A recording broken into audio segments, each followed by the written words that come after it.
Guys Radhe Radhe. अब मैले हिजो भिडियो बनाएको थिएँ नि त, अनि त्यसको आज मैले हिजो बनाएको थिएँ साथीहरूसँग चाहिँ अब उनीहरूको सजेसन अनि उनीहरूको ओपिनियन त्यो लिन्छु भनेर। अनि आज चाहिँ अब त्यसको बारेमा भिडियो छ पार्ट 2। सबै कुरा एउटै भिडियोमा गऱ्यो भने चाहिँ भिडियो लामो हुन्छ नि त, त्यही भएर मैले चाहिँ पार्ट 1 र पार्ट 2 गरेर चाहिँ त्यो भएर चाहिँ बनाएको ल। मेन कुरा हामीलाई लिटरली नेममा आउँदा एकजना सरले भन्नुभएको थियो कि इफ तिमीलाई होइन डर लागिरहेछ भने त्यो तिमी नर्मल छौ कि, डर लाग्नु भनेको नर्मल हो, सबलाई डर लाग्छ, तिमी मात्रै छैन जसलाई डर लागिरहेछ, सबलाई लाग्छ। इफ तिमीलाई चाहिँ डर लागेको छैन भने चाहिँ तिमी चाहिँ एबनर्मल हो भन्नुहुन्थ्यो क्या हामीलाई। त्यही हो, इफ तिमीलाई डर लागेछ भने नर्मल हो। इफ अब मलाई एक्जाम आइरहेछ त्यही भएर डर लागिरहेको हो, अब त्यो डरलाई चाहिँ साइडमा राखेर त्यही अनुसारले पढ्नु पर्यो, न कि अब मलाई त्यो डर लागिरहेछ म सक्दिनँ पुरा हुन्छ नि भयभरको त्यो सबै एन्जाइटी, त्यो डर काम छैन ल, काम छैन त्यस्तो त्यस्तो त कामै छैन।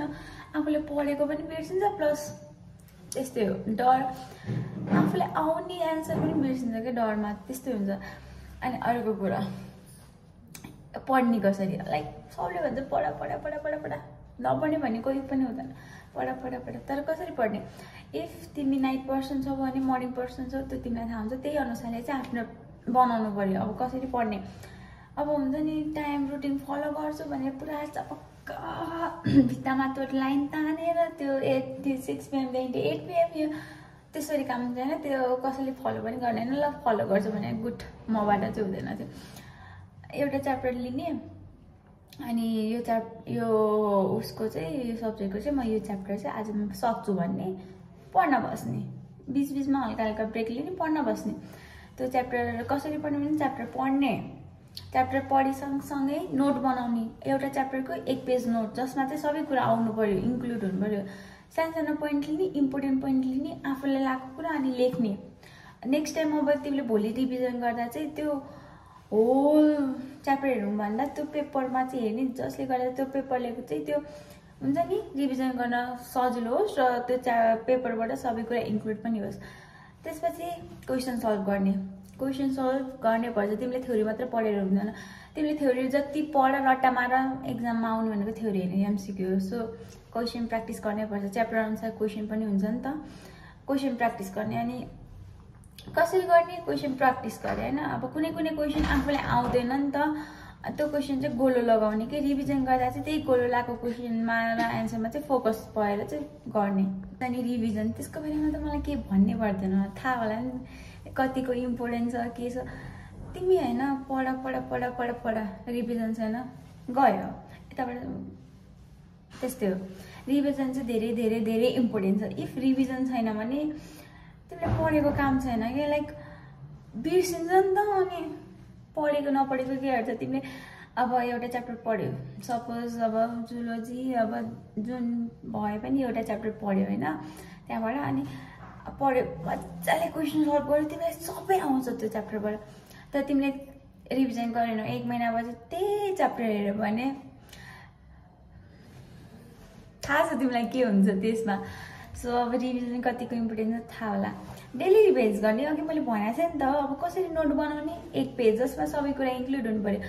अब हिजो पढाएको आज हेर्ने, फेरि अनि अस्ति पढाएको आज हेर्ने, लाइक हेरिराख्यो भने होइन तिमीले अब एउटा आज अब हिजो पढेको आज पनि हेऱ्यो, फेरि गऱ्यो गऱ्यो गऱ्यो, डेली डेली डेली डेली हेर्दै गयो भने त तिमीले जुन कुरा आज पढेको छ त्यो त तिमीलाई 1 हप्तापछि त खर्र पेपर हेर्ने बित्तिकै के छ त्यसमा खर्र तिम्रो दिमागमा आइहाल्छ क्या। त्यसरी रिभिजन गर्दा भने सजिलो पनि हुन्छ। MBBS स्कलरसिपमा नाम चाहिएको छ अनि अहिलेसम्म 100 गरेको छैन भने, मोबाइल चलाइरहेको छौ भने कङ्ग्रेचुलेसन, तिम्रो नाम निस्किन्न, मोबाइल चलाएर नाम निस्किन्न। नाम निस्किन छ भने पढ्नु पर्यो, त्यो हार्डवर्क त्यो रट्टा मात्र मारेर हुँदैन, त्यो बुझेर कन्सेप्ट बुझेर सबै कुरा बुझेर पढ्नु पर्यो, मजाले पढ्नुपर्छ। मोबाइल चलाएर त्यो काम छैन ल। अनि त्यो हुन्छ नि अब डिमोटिभेट पनि भन्नु हुन भएन, मैले हिजो अलरेडी भिडियोमा कुरा गरिसकेको छु कसरी डिल गर्ने के गर्ने। कस्तो टाइम छ भने यो टाइममा तिमीलाई सबले पढ भन्छ, पढ पढ पढ पढ पढ पढ पढ, आफूलाई पनि थाहा छ पढ्नुपर्छ भने त्यही पनि सबले भन्छ पढ पढ पढ। तर कसैले आएर भन्दैन कि कसरी पढ्ने, कसरी पढ्दा राम्रो हुन्छ, के गर्ने। अब एक्जाम आइरहेछ, नजिक आइरहेछ नि त, अब के गर्ने, कसैले भन्दैन यो चाहिँ त्यो चाहिँ आफैले फिगर आउट गर्नुपर्छ त्यसको लागि अघि मैले भने जस्तै च्याप्टर लिने अनि जसरी सल्भ गर्न सकिन्छ त्यसरी गर्ने अब बिहान बिहान चाहिँ अब धेरैले स्ट्राटेजी सबको लागि चाहिँ होइन अब कसैलाई चाहिँ बिहान बिहान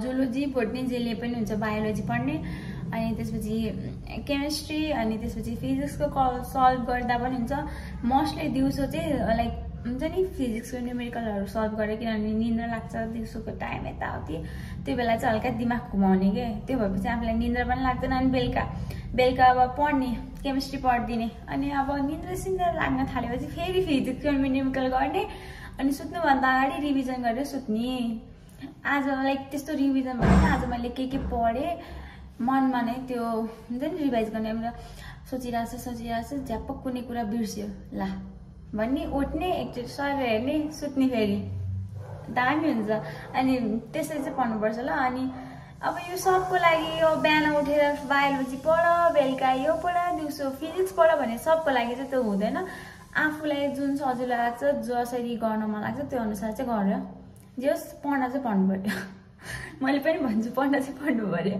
तर कसरी पनि मैले अलिकति हिँड्नु पनि दिएँ त्यसरी गर्दा हुन्छ अब आफ्नो अनुसार हुन्छ जसरी सजिलो लाग्छ त्यसरी पढ बेस्ट अफ लक गाइज हेर भाइ बहिनीहरू तिमीहरूले चाहिँ सीमा पास गर्नको लागि गर्नुपर्ने म तिमीहरूलाई एकदम इम्पोर्टेन्ट टिप दिन्छु भनेको चाहिँ पढ्ने हो किताब खोल्ने पढ्ने त्योभन्दा अरू केही गरेर तिमीहरू पास हुनेवाला छैनौ अब टुक्का हानेर तिमीहरूको भाग्य डर भएर तिमीहरू पास भयो भने त छुट्टै कुरा हो नभए नपढी पास हुँदैन मान्छे त्यस्तो भन्ने मात्र हो मैले त एक हप्ता अगाडि यसो कम्प्लिट सोल्युसन पल्टाएको मात्र थियो त्यही पनि राम्रै र्याङ्क आयो तिमीहरूलाई मोटिभेट गरेर फिफ्थ टपर भयो कि हुन् यहाँ फर्स्ट इयरमा उसको कुरा पत्याउँछ मेरो कुरा सुन न म भन्दैछु एकदम गाह्रो हुन्छ पढ्ने हो किताब खोल्ने हो पढ्ने हो टिप्स खोज्न आउँछन् मेरो साथीले एक हप्ता होइन कति 4-5 दिन अगाडि पढ्न स्टार्ट गरेर नि लास्टमा स्कलरसिप लेकिन तर ऊ फेरि उसलाई घरमा बस्न मन थियो काठमाडौँ पढ्न सक्थेन नि होम सिकनेस हुन्छ होइन घरमै बसेर नि उसले नाम निकालेर पढ्ने आन्सर निकाल्छ कन्सेप्ट हुनु पर्यो कि मेन कुरा भनेको चाहिँ अनि अरू सजेसन के होइन खुरुखुरु बस्ने किताब खोल्ने आफूले पुरै रट्टा लाउने होइन क्या मजाले पढ्ने हो त्यस्तो गरेर चाहिँ सकिन्छ अनि रुक अनि त्यसको लागि त नेमहरू जोइन गरेर पैसा बर्बाद गर्ने काम नै नगर गरिसक्यो होला बिचराले त्यस्तो गर्नु हुँदैन अरू भाइ बहिनीहरूलाई सजेस्ट गर ल अब अर्को भनेको चाहिँ सीमा चाहिए पनि नचाहिए पनि यहाँ नर्सिङमा आएर चाहिँ क्रेडियल नम्बर चाहिँदो रहेछ त्यो चाहिँ याद गर के पुनम सुजिना तिमीलाई के भन्नु छ चप्पल नलाइ जानु पर्यो चप्पल नलाइकन गयो भने घरबाट बाहिर निस्किन्छ त्यही हो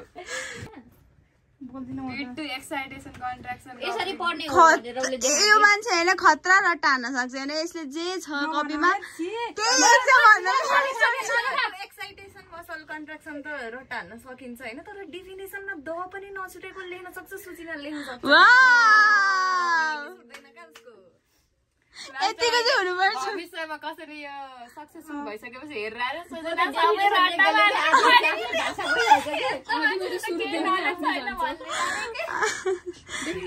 रट्छु भनेर कहिले पनि हेर्दैन रटेर पनि मेरो सबै यादै हुँदैन ल बिचको कता याद हुन्छ एउटा अलिकति द छुट्यो भने त्यो मैले नपढिआएको मान्छे हो नर्सिङमा टुप्लुक्क पास भयो एमबीबीएस मा त पढ्यो नि त्यसको लागि भएन अहिले 4 टपर बोल्नु लायक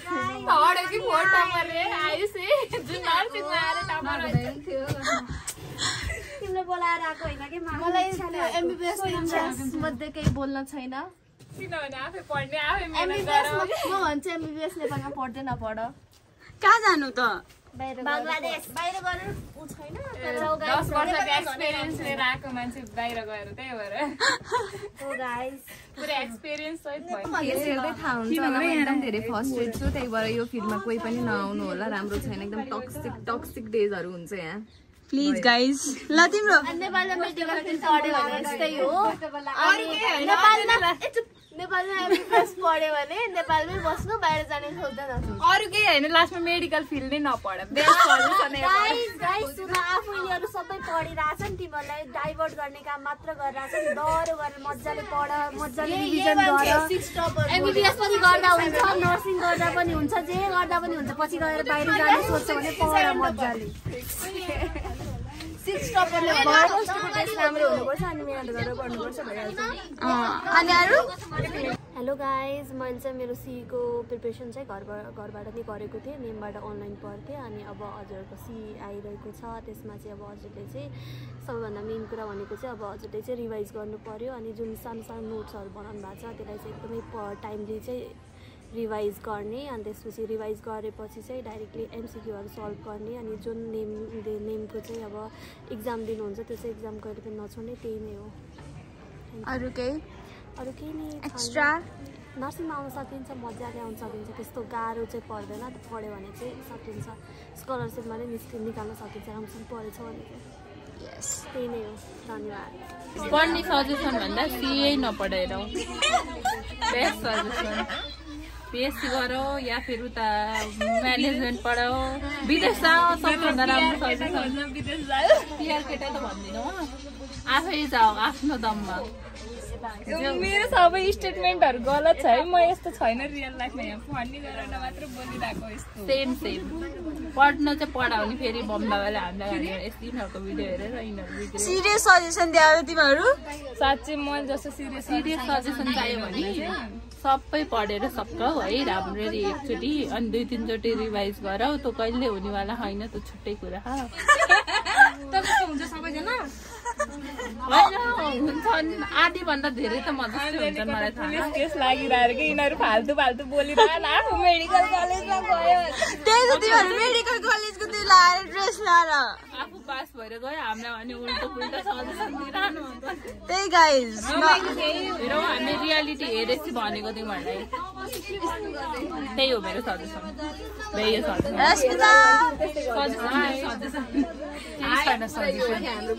सबभन्दा मेन कुरा भनेको चाहिँ रिभिजन भयो होइन। हामीले पढ्छौँ तर पढेको कुरा धेरै दिनसम्म दिमागमा बस्दैन नि त। 5 मिनट 10 मिनट के 5 दिन 10 दिन बस्छ। अनि त्यसपछि त्यसलाई हामीले रिभाइज चाहिँ गरिरहनु पऱ्यो। अनि अर्को मेन कुरा भनेको चाहिँ डिमोटिभेट चाहिँ हुनु भएन। अहिलेको फेजमा भनेको चाहिँ हामीले सी प्रिपेयर गर्ने फेजमा चाहिँ एकदम धेरै डिमोटिभेट भइन्छ। अनि मेरो विचारमा चाहिँ डिमोटिभेट चाहिँ हुनु भएन क्या, आफूलाई मोटिभ गरिरहनु पऱ्यो। आफ्नो गोल के हो आफ्नो, त्यही हो। एक्जाम आयो भनेर आत्तेर त्यो गरेर चाहिँ अहिलेदेखि त काम छैन। पढ मजाले पढ, टाइम छ, धेरै छ टाइम। अनि नातिनी राम्रोसँग पढ्ने त तिमीलाई सबले भन्छ पढ्ने। अनि यताउति डिस्ट्र्याक्ट हुने होइन, डर लाग्यो भनेर आत्तिने होइन, डरलाई म्यानेज गर्ने। मार्क्स मैले भनिसकेँ, अर्को भिडियोमा कुरा गरिसकेँ, मार्क्स कम आयो भयो भने कसरी म्यानेज गर्ने। अनि बाई द वे तिमीहरूले गरिरहेछौ कि छैन हो, लाइक एक्जाम स्याटरडे एक्जाम दिन्छ होइन। अनि आफ्नो के बिग्रियो त्यो छुट्टै सेपरेट कपीमा बनाउने के, बनाएको छ कि छैन मलाई थाहा छैन। त्यो बनायो भने चाहिँ हेल्पफुल चाहिँ हुन्छ। आफूले त्यो एकचोटि बिगारेको क्वेसन छ नि फेरि बिगार्ने त्यो हुन्छ क्या, हल्का फेरि त्यही कुरामा फेरि बिग्रिन्छ, फेरि कन्फ्युज भइन्छ क्या। सो आफूले बिगारेको क्वेसनहरू कपी बनाउने, जसमा चाहिँ मिस्टेक कपी भनेर लेख्ने। अनि त्यसमा चाहिँ आफूले गरेको मिस्टेकहरू लेख्ने, अनि त्यसको अप्सनहरू लेख्ने। अनि कहिले कहिले आफूले फ्री टाइम हुँदा चाहिँ रियली स्क्रल गर्नुभन्दा त्यो हेरेको त्यो कपी हेरेको बेटर हुन्छ।